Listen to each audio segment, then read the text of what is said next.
హల్లెలూయా. మీ అందరికి వందనాలు, వందనాలు. అమ్మగారికి అయ్యగారికి వందనాలు. నేను మొన్న ఎంజం మాత్రం తీసుకోకపోయిన ఒక్కరాన్ని నా కొడుకు నా కోడలు వచ్చింది అన్నారు కదా. అనుకుని వరకు గడ్డలు తయారని అన్నారు. మళ్ళీ ఒకటి మన చేతి పేగులో రాళ్ళు వచ్చినాయి. అమ్మాయి ఏంటమ్మా ఇట్లా చూసుకుంటున్నారు అన్నాడు.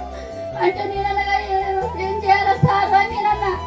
అన్నాక నీ పొట్లన్నీ తీసుకొచ్చి అయ్యగారికి అమ్మగారికి చూపెడితే మళ్ళీ అయ్యగారు అన్నాడు కదా, ఏం కావు పిన్ని, అవన్నీ ఎక్కడ పోతాయి, మీరు దేవుని నమ్ముకున్నారు కదా, దేవుని బిడ్డలకు గట్టిగా వస్తాయి, మీరు బాధపడద్దు అన్నాడు.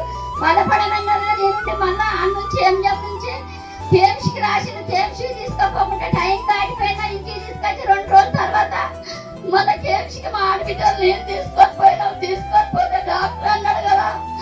మమ్మల్ని చూసి ఏందమ్మా మీరు అందరు పొట్లు పెట్టుకోకుండా వచ్చింది ఏందమ్మా అన్నాడు. లేదు సార్ మేము పొట్లు పెట్టుకోము, మేము మందిరానికి పోతాం సార్, మీకు మందిరం ఏం మేలు చేసిందమ్మా అన్నాడు.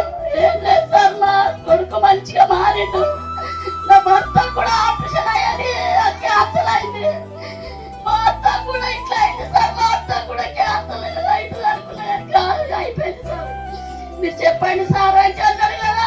ఏమి లేదమ్మా నాకు మందులు కూడా అవసరం లేదు, ఆమెకి ఏజ్ దగ్గర పడ్డది కాబట్టి ఎన్నో చెప్తారు ఆపరేషన్ చేయాలని ఎన్నో చెప్పిందమ్మా. మీరు ఏం బాధపడతారు, నేను దోమకరాకపోతే దేవాలని చిత్తం, నాకు కాళ్ళు నడవరాన్ని ఎట్లా నడవాలని ఒక్కలానే ఎత్తుకుంటా అనుకున్నా. నా చిన్న కొడుకు అన్నారు కదా, అమ్మాయి ఏదో అట్లా ఎడుతున్నా వాళ్ళు ఎత్తుకున్నా అన్నారు. నేను దోమకాళ్ళు ఎట్లున్నారు కొడుకు అంటే అమ్మ మనం పోదాం పోని మన తెల్లరాట పట్టుకొని పోతే డాక్టర్ అన్నారు కదా, ఏమి లేదమ్మా మీ అత్తకు మందులు కూడా అవసరాలే అన్నారు. దేవుడు నన్ను కాపాడిండు అయ్యగారు అన్నారు కదా. ఏం వచ్చిందమ్మా అమ్మకు అన్ని కరిగిపోతే ఏది కాదు, అయ్యగారు చేస్తే మేలు, నా గొప్ప మేలు.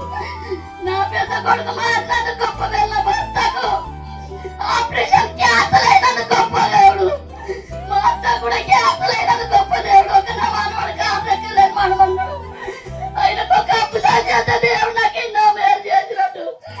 నా కోడళ్ళకు కూడా నేను ఏ పని చెప్పుకుంటున్నాను, నా అత్తకు భరించుకోలేనని నాలో నేను ఒక్కదాన్ని చేసుకున్న దేవాన్ని చిత్తం.